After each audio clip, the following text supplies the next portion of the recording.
दोस्तों जय हिंद, नमस्कार।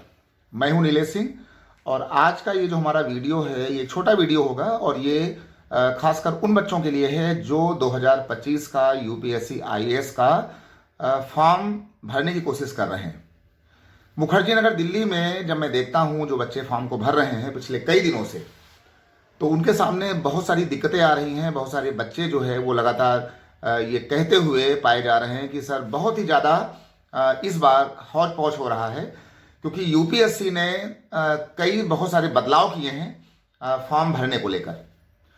तो सबसे पहले तो मैं आप सभी लोगों से जिनको 2025 का ये फॉर्म भरना है, मैं ये कहना चाहूँगा कि बहुत ज़्यादा आप जल्दबाजी ना करें। पहले जो नोटिफिकेशन आया है आप उसको इत्मीनान से अपने कमरे में बैठकर, अपने हॉस्टल में बैठकर, है ना, अपने रूम में बैठकर इत्मीनान से पहले आप उसको पढ़िए। एक बार पढ़िए, दो बार पढ़िए, लेकिन उसमें जल्दबाजी ना करें। और उसको पढ़ते समय आप एक पेंसिल से उसकी जो मुख्य मुख्य बातें हैं उनको आप अंडरलाइन भी कर लें, तो ये ज़्यादा सहूलियत देगा।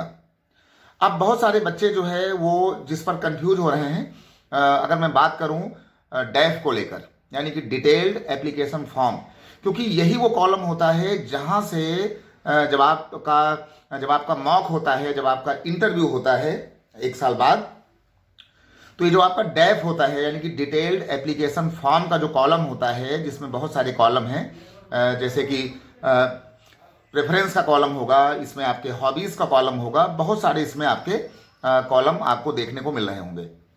तो इसी डैफ वाले आपके जो कॉलम से आपका सारा जो इंटरव्यू होता है, इसमें मोस्टली जो क्वेश्चंस आते हैं वो यहाँ से उठते हैं।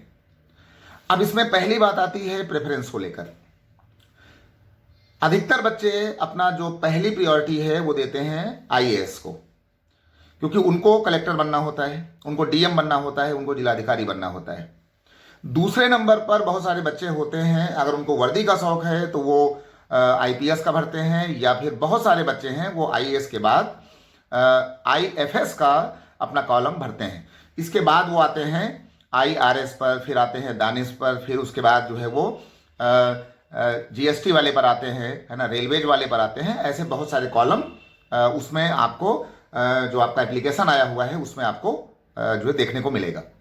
अगर इसको भरने में अगर आपको कोई दिक्कत होती है तो आप वीडियो के नीचे कमेंट करके आप हमसे अपनी राय जरूर लें, और अपनी जो दिक्कतें हैं वो आप वीडियो के नीचे कमेंट करें और बताएं। हम उसके लिए एक और वीडियो बनाने की कोशिश करेंगे।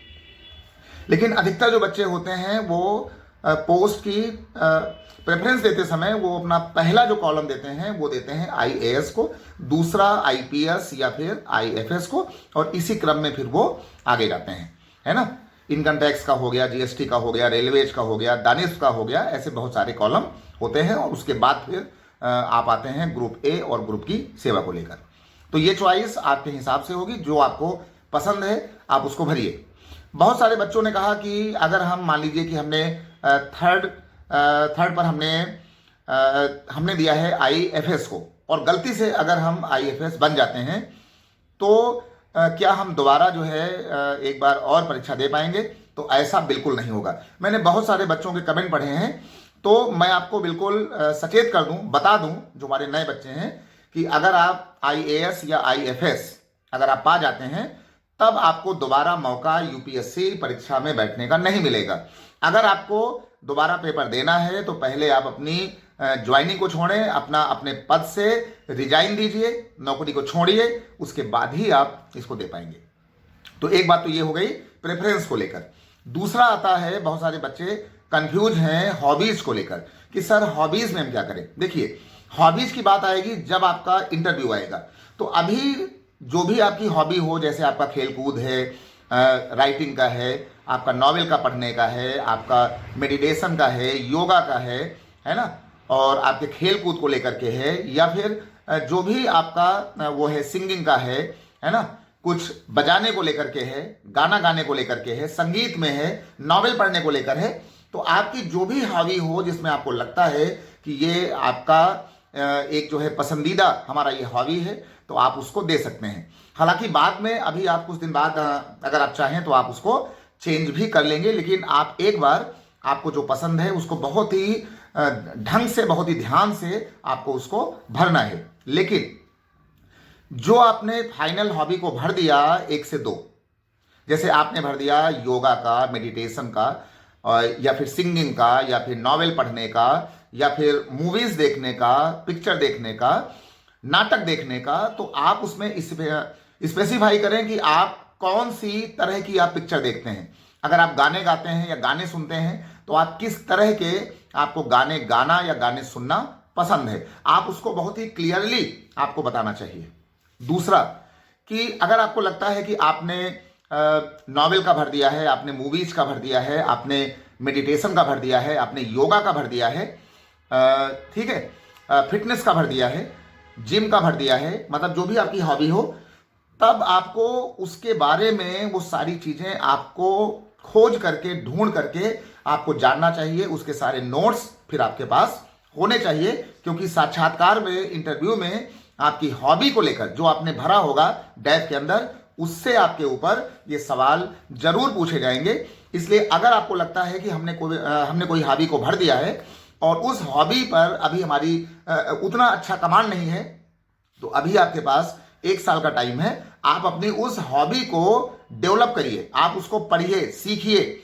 आपने जो भी भरा है आप उसको जानिए। जैसे आपने नॉवेल का भरा है तो आप नॉवेल के बारे में जानिए कि आप कैसी नॉवेल पढ़ते हैं, आपको कैसी नॉवेल, कैसी कहानियां आपको पढ़ना पसंद है। आप उसके बारे में, उनके राइटर्स के बारे में आप बहुत सारी बातें आपको सीखना चाहिए।